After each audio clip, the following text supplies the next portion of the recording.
श्रोताओं नमस्कार। कार्यक्रम में आज हमारे साथ हैं colonel CP Singh, enforcement officer, Nagar Nigam Gorakhpur.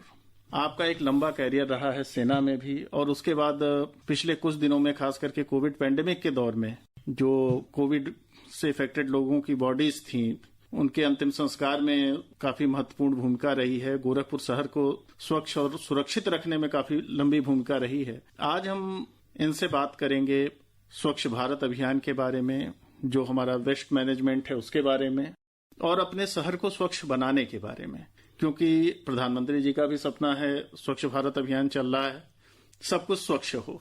हमारी भी इच्छा होती है सब कुछ स्वच्छ हो, लेकिन देखा यह जाता है कि हम अपने घर में दूसरा बिहेवियर रखते हैं और जब बाहर सड़कों पर आते हैं तो कई बार कुछ गलतियां हम कर बैठते हैं जिससे कि गंदगी फैलती है। जरूरत हर स्तर पे काम करने की है, सरकार के स्तर पे भी और उससे अधिक समाज के स्तर पे। आज हम इन्हीं सारे विषयों पे बात करेंगे कर्नल सीपी सिंह सर से। सर, आपका स्वागत है स्टूडियो में। धन्यवाद। और अभी जैसे मैं बात कर रहा था लोगों के व्यवहार के बारे में, क्योंकि स्वच्छ भारत होना चाहिए, हर चीज स्वच्छ होनी चाहिए, ये एक सामान्य कॉन्सेप्ट है, लेकिन उसके लिए सरकार तो अपने कदम उठाएगी ही उठाएगी। उससे ज्यादा जरूरत है आम आदमी अपने स्तर पे अपने कार्य व्यवहार को व्यवस्थित करे। क्या आप अपेक्षा करते हैं एक एनफोर्समेंट ऑफिसर के तौर? देखिए, आपके माध्यम से मैं सभी अपने दर्शकों को जो हमें दूर दूर तक सुन रहे हैं उनको ये बताना चाहते हैं कि हमारे माननीय जो यशस्वी हमारे प्रधानमंत्री जी हैं अपने नरेंद्र मोदी साहब, और हमारे जो प्रदेश के मुख्यमंत्री हैं माननीय योगी आदित्यनाथ जी, इतने दोनों के इतने सुंदर विचार, जो कि ये बहुत पहले महात्मा गांधी का सपना था जबकि हमारा भारत आजाद नहीं हुआ था।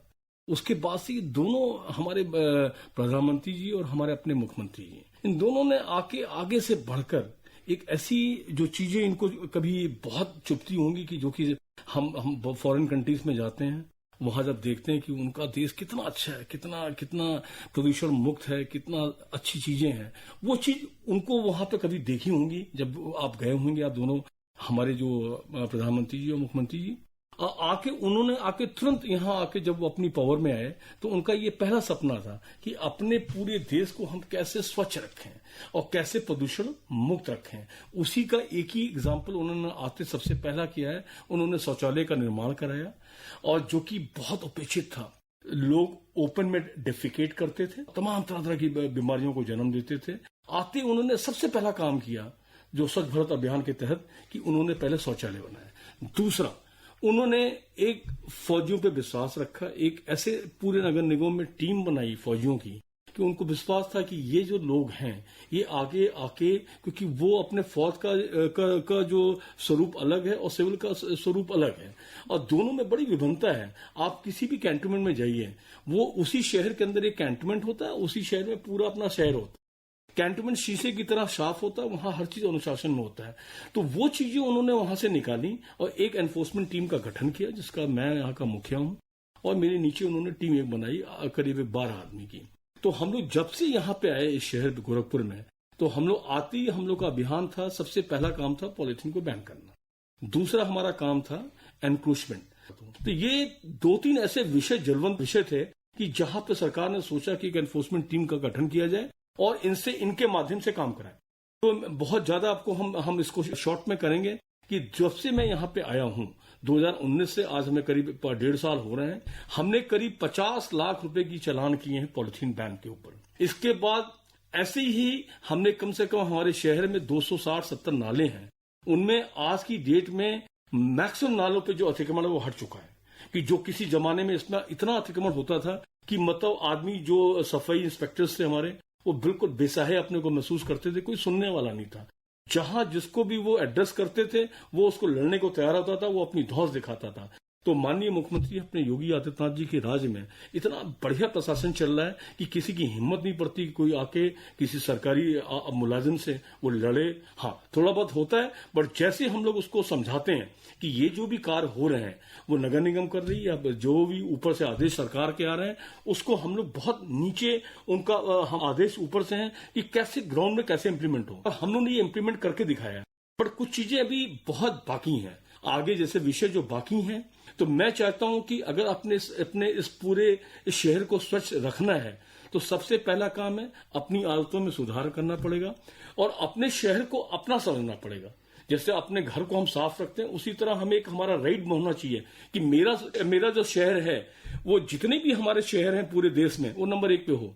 तो वो अपनी एक उसको जब तक अंदर से ओनरशिप नहीं आएगी, जो ओनरशिप नहीं आएगी कि this city belongs to us, तो तब तक कुछ नहीं होगा। तो ये अपने माइंडसेट को बहुत जल्दी से चेंज करना पड़ेगा, क्योंकि ये जितनी देरी आप करेंगे उतना शहर आपका खराब होता जाएगा, पोल्यूशन बढ़ता जाए। Pollution and number of pollution है। सबसे बड़ा जो पोल्यूशन आपकी है वो जो कचरा है। तो हमारी अनुरोध है कि अगर अपने शहर को नंबर 1 बनाना चाहते हैं तो सबसे पहला काम आपको अपने विचार में बदलने पड़ेंगे। जो भी घर में महिलाएं हैं उनका बहुत बड़ा इसमें इस शहर को अच्छा बनाने में रोल रहेगा कि अपने पति को, अपने बच्चों को, अपने सभी को शिक्षित करिए कि बेटा जब आप जाते हैं घर से झोला लेके जाइए, पॉलिथीन को बिल्कुल मत लेके आइए, घर में प्रवेश करना नहीं चाहिए। पॉलिथीन जो कि बैन हो गया है 15 जुलाई 2018 में ये बैन है और 100 ग्राम की जो पेनल्टी लगती है 1000 रुपये हम पेनलाइज करते हैं। खुशी खुशी आदमी देता है मगर आदतें नहीं छोड़ती हैं। हमने ऐसे शहर में लोगों को चिन्हित किया है जो 8-8 बार पकड़े गए इसके बाद भी नहीं छोड़ते हैं। और पेनल्टी के जो रेट्स हैं वो इस तरह है, 100 ग्राम पे 1000 रुपया, 101 से 500 ग्राम पे 2000 हम पेनलाइज करते हैं, 501 ग्राम से 1 केजी पे 5000, 1 केजी से 5 केजी पे हम 10,000 पेनलाइज करते हैं और 5 केजी नबब 25,000 रुपीज पेनलाइज करते हैं। इतनी ये पेनल्टी गवर्नमेंट का जो लेटर है वो बिल्कुल क्लियर है और सबको समझना चाहिए। पहले तो सबसे तुरंत इमीडिएटली पॉलिथीन बिल्कुल आप लोग बैन कर दीजिए।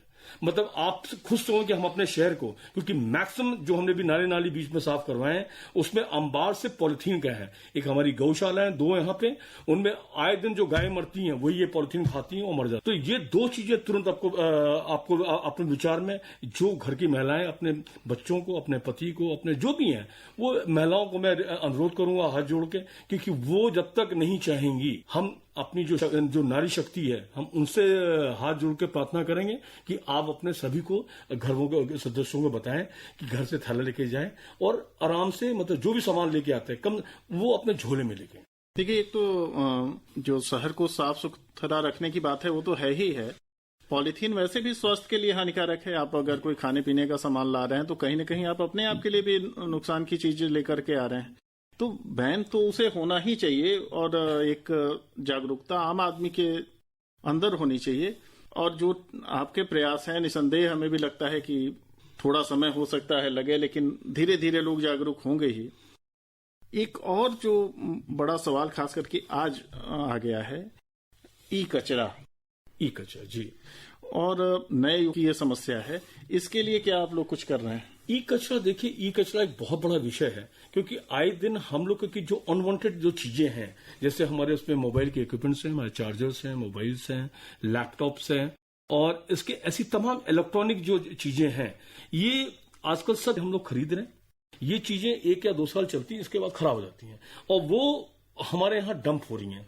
और ये जो इसका डिस्पोजल बहुत जरूरी है। कई नगर निगमों ने स्टार्ट कर दिया, इसके लिए वर्कशॉप उन्होंने स्टार्ट की है।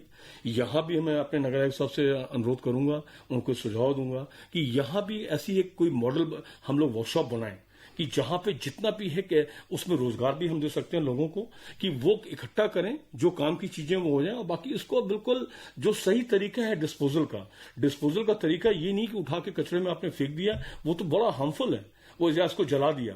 तो वो 2 जो चीजें आज के हमने नहीं वो उठाया, उसने कबाड़ी वाले को दिया, कबाड़ी वाले ने उसने कुछ काम की नहीं, उठा के वो गार्बेज में डाल दिया, गार्बेज में वो चला गया अपने डंपिंग ग्राउंड्स में। और वो एक्चुअली ये चीजें क्या होती हैं, ये सड़ती नहीं है, ये ग्राउंड में वैसी की वैसी रहती हैं। इसको डिस्पोज के लिए एक बहुत बढ़िया ये चीज अभी मैं इसको सुझाव दूंगा माननीय मेयर साहब को भी और अपने नगर साहब को, कि इसके ऊपर हम लोग कोई अच्छा करें जिससे हम रोजगार भी दे सकते हैं। जो काम की चीजें हैं उसको हम उसका रीयूज करें और बाकी बिल्कुल सही से इसको डिस्पोज करें, जिससे कि अपना जो शहर है वो स्वच्छ रहे। एक फौजी के तौर पर और एक एनफोर्समेंट अफसर के तौर पे क्या संदेश आप देना चाहेंगे हमारे श्रोताओं को, खास करके युवा श्रोताओं को? युवा श्रोताओं को तो मैं बहुत सही, क्योंकि बिकॉज जो भी देश बदलना है वो उन्होंने ही बदलना है।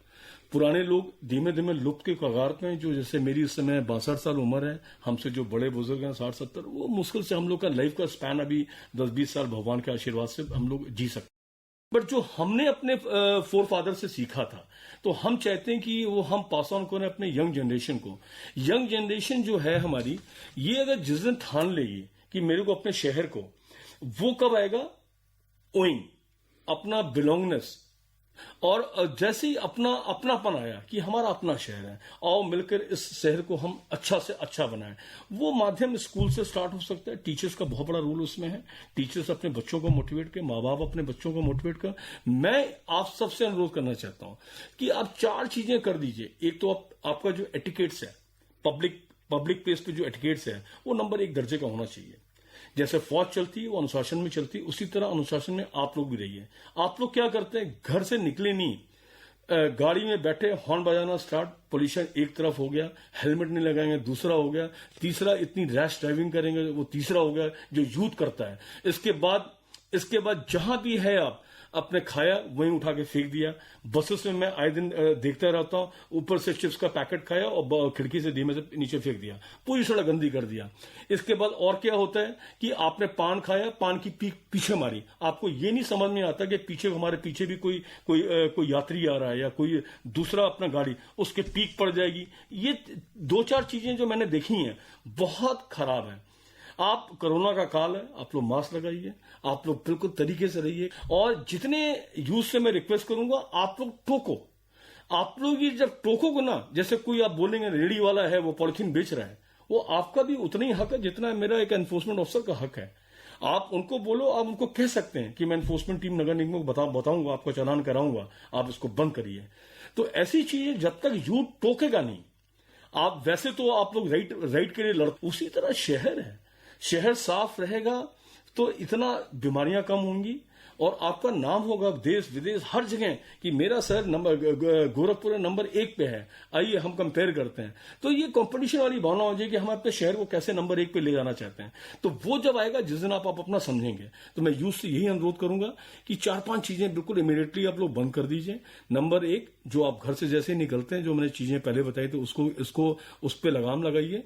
पॉलिथीन का बिल्कुल प्रयोग न करिए, शहर पे कहीं आप थूकिए नहीं। तो ये सब तमाम चीजें हम देखते रहते हैं, सुनते रहते हैं, तो वो यूथ ठीक कर सकता है। तो उसमें सभी लड़कों का और सभी लड़कियों का बहुत बड़ा योगदान है कि आए एक कंपटीशन वाली भावना से, और हम ऐसा माहौल तैयार करें कि हम अपनी जो और छोटी जनरेशन है वो हमसे कुछ सीखे, और ऐसी चीज सीखे कि जो हम अपना नाम देश विदेश हर जगह हम कर सके। कर्नल सीपी सिंह सर जी, आप स्टूडियो में आए, काफी महत्वपूर्ण बातें खास करके हमारे युवाओं के लिए आपने की, अपनी योजनाएं हमें बताई। आपका बहुत बहुत धन्यवाद। धन्यवाद।